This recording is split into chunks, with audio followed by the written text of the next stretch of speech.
ہوتی ہیں نا، یہ رب کی طرف سے بلاوے کا پیغام لے کر آتی ہیں۔ آپ نے دیکھا ہوگا ہم اپنی غفلت سے بھری زندگی میں حقیقت سے بے خبر جی رہے ہوتے ہیں۔ ایک دم سے ایسی ٹھوکر لگتی ہے کہ ہمارے پاس سجدے میں گرنے کے علاوہ کوئی راستہ نہیں بچتا۔ یہ ٹھوکر دراصل وہ الارم ہوتی ہے جو ہمیں جگانے آتی ہے، جو ہمیں اپنی سمت کے متعلق آگاہ کرتی ہے، ہمیں رب کے حضور لا کر پیش کر دیتی ہے۔ ٹھوکر کے بعد مرہم ملتا ہے، سکون ملتا ہے۔ وہ جو رب ہے نا، وہ اپنے بندوں کے لیے ٹھوکر میں بھی خیر بانٹے ہوئے۔ زندگی کے نشیب و فراز میں کبھی بھی خود کو اکیلے مت سمجھنا، وہ اللہ تمہیں ہر ٹھوکر پر تھام لے گا، اور اس کے تھامنے کے بعد تمہیں کسی سہارے کی بھی ضرورت نہیں رہے گی۔ انسان بہت بے صبر اور جلد باز ہے، اس لیے اپنی کم نظری کے سبب صرف دنیا میں اپنے اعمال کی جزا و بدلے کی خواہش رکھتا ہے۔ انسان اپنی کم علمی کی وجہ سے چاہتا ہے کہ جو بھی اچھا یا نیک عمل کیا ہے اس کا ثواب اسی دنیا میں دولت، شہرت اور اسی دنیا کی عزت و کامیابی کی صورت میں حاصل ہو جائے، اور نہ ملنے پر مایوس ہو جاتا ہے۔ کسی پر احسان کر کے بھی دنیا میں ہی صلہ چاہتا ہے، جبکہ دنیا کی نعمتیں تو فانی ہو جانے والی ہیں۔ اللہ نے دنیا اور آخرت دونوں میں جزا اور ثواب کا وعدہ کیا ہے۔ اگر دنیا میں کم ملا یا نہ مل سکا تو بے شک اللہ آخرت میں اس کا بدلہ عطا فرمائے گا۔ انسان فانی دنیا میں اپنے اعمال کا صلہ مانگ کر خسارے کا سودا کرتا ہے، اور اللہ تو اسے آخرت کا دائمی صلہ بخشنا چاہتا ہے۔ اپنے لیے فانی چیزوں کی طلب کیوں کی جائے؟ کیوں نہ رب سے اس کی رضا، محبت، رب کا قرب اور رب سے رب کو ہی مانگ لے، کہ جب رب ہی مل جائے تو کسی چیز کی طلب نہیں رہتی۔ ہم کتنے خوش نصیب لوگ ہیں، کیونکہ ہم وہ آخری لوگ ہیں جنہوں نے مٹی کے بنے گھروں میں بیٹھ کر پریوں کی کہانی سنی۔ ہم وہ آخری لوگ ہیں جنہوں نے بچپن میں محلے کی لکڑی کی بنی چھتوں پہ اپنے دوستوں کے ساتھ روایتی کھیل کھیلے۔ ہم وہ آخری لوگ ہیں جنہوں نے لالٹین کی روشنی میں ناول پڑھے، جنہوں نے اپنے پیاروں کے لیے اپنے احساسات کو خط میں لکھ کر بھیجا۔ ہم وہ آخری لوگ ہیں جنہوں نے بیلوں کو ہل چلاتے دیکھا، جنہوں نے کھلیانوں کی رونق دیکھی۔ ہم وہ آخری لوگ ہیں جنہوں نے مٹی کے گڑھوں کا پانی پیا۔ ہم وہ آخری لوگ ہیں جنہوں نے عید کا چاند دیکھ کر تالیاں بجائیں۔ ہم جیسے تو کوئی نہیں، کیونکہ ہم وہ آخری لوگ ہیں جو سر پہ سرسوں کا تیل انڈیل اور آنکھوں میں سرما لگا کر شادیوں پہ جاتے تھے۔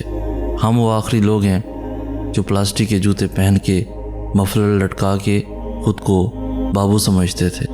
ہم وہ دل فریب لوگ ہیں جنہوں نے شبنم اور ندیم کی ناکام محبت پہ آنسو بہائے، اور جہانگیر خان اور جان شیر خان کو نکمے ترین انسان سمجھتے رہے۔ ہم وہ بہترین لوگ ہیں جنہوں نے تختی لکھنے کی سیاہی گہری کرنے کے لیے دوات میں چینی پھینکی، جنہوں نے سکول کی گھنٹی بجانے کو اعزاز سمجھا۔ ہم وہ خوش نصیب لوگ ہیں جنہوں نے رشتوں کی اصل مٹھاس دیکھی۔ ہمارے جیسا تو اب کوئی بھی نہیں ہوگا۔ خوش نصیب ہوتے ہیں وہ لوگ جن کو اللہ تعالیٰ مانگنے کی توفیق دیتا ہے۔ مانگیے اللہ سے وہ سب جو دنیا سے مانگتے جھجکتے ہیں، کہہ ڈالیں وہ تمام دل کی باتیں جو لوگوں سے نہیں کہہ سکتے۔ وہ سنتا ہے، وہ دیتا ہے، وہ بہت محبت والا، مہربان ہے، نہایت رحم کرنے والا ہے۔ دیکھنا ایک دن تم شکر کے سجدے میں ہوگے اور آنسوؤں سے تمہارا چہرہ اور جائے نماز بھیگ چکی ہوگی۔ تمہیں سمجھ نہیں آئے گا کہ کس طرح اس رب کا شکر ادا کرو۔ تمہاری وہ دعا جو تمہیں ہر نماز میں یاد آتی ہے، جو تم سجدوں میں گر کر مانگتے، جو تمہیں بے چین کرتی ہے، وہ ضرور قبول ہوگی۔ وہ صداؤں کا جواب دیتا ہے، یقین کرو۔ تم نہیں جانتے کہ اللہ نے تمہارے لیے کیا کچھ سوچ رکھا ہے۔ تم نہیں جانتے کہ اللہ نے تم تک تمہاری چاہت پہنچانے کے لیے کتنے انتخابات کر رکھے ہیں۔ تم نہیں جانتے کہ اس دیری کے بعد تمہاری ہر اس دعا کی قبولیت ہے جو تم مانگا کرتے تھے۔ تم نہیں جانتے جس کی تجلی سے کوہ طور راکھ ہو جائے، اس کا ایک حکم کیا کر سکتا ہے۔ تم نہیں جانتے کہ تمہارے خوابوں کو پورا کرنے کے لیے اس نے کیسی تدبیریں بنا رکھی ہیں۔ تم نہیں جانتے کہ تمہیں توڑنے ہی سے اس نے جوڑنے والے سبھی راز چھپا رکھے ہیں۔ تم نہیں جانتے کہ اس نے اختتام میں تمہاری رضا کو ہی تمہارا مقدر لکھ رکھا ہے۔ دعائیں ہمیشہ قبول ہوتی ہیں، دعا مانگی ہی اس لیے جاتی ہے کہ وہ قبول ہو، اور وہ قبول بھی ہوتی ہیں لیکن وقت پر، بس انتظار درکار ہے۔ دعائیں نظر سے اوجھل ضرور ہوتی ہیں، کسی کو دکھائی نہیں دیتی اور نہ ہی سنائی دیتی ہیں، لیکن جب قبول ہوتی ہیں تو دکھائی بھی دیتی ہیں اور سنائی بھی دیتی ہیں۔ دعا صبر مانگتی ہے، انتظار مانگتی ہے۔ جب ہر چیز کے ہونے یا نہ ہونے میں وقت لگتا ہے پھر دعا کیوں نہیں؟ یہی تو بات ہے، انسان نہ صبر کرنا سیکھتا ہے نہ ہی انتظار۔ ضروری تو نہیں کہ ہر دعا مانگنے کے ساتھ ہی قبول ہو۔ دعا تو اڑتے ہوئے پرندوں کی طرح ہوتی ہے جو ایک نہ ایک دن منزل تک پہنچ جاتی ہیں تو قبول ہونے میں شک کیسا؟ میرا کام تو تھا مانگنا، دینا یا نہ دینا تو میرے رب کا کام ہے۔ سب کچھ پاس ہو کر بھی اگر بے سکونی ہے تو سمجھ لیں کہ آپ کا دل دنیاوی چیزیں نہیں چاہتا، بلکہ وہ اللہ سے جوڑنے کے لیے تڑپ رہا ہے۔ خود کو اللہ سے جوڑیں، ہمیشہ کا سکون آپ کا مقدر بن جائے گا انشاءاللہ۔ آپ کو تلخ نہیں ہونا، آپ کو بدلہ لینے والا نہیں بننا، آپ کو چالیں چلنے والا شاطر انسان نہیں بننا، اور ایسا بھی نہیں کہ آپ گڑھے کھودے۔ زخم ہیں دل پر اور روح پر بھی، پر ان کے لیے مرہم بدلہ لے کر تیار نہ کریں۔ مرہم آسمانی ہی اچھے ہوتے ہیں، مرہم رحمانی ہی شفا دیتے ہیں۔ چھوڑ دیں جو ہوا، جانے دے جس نے کیا۔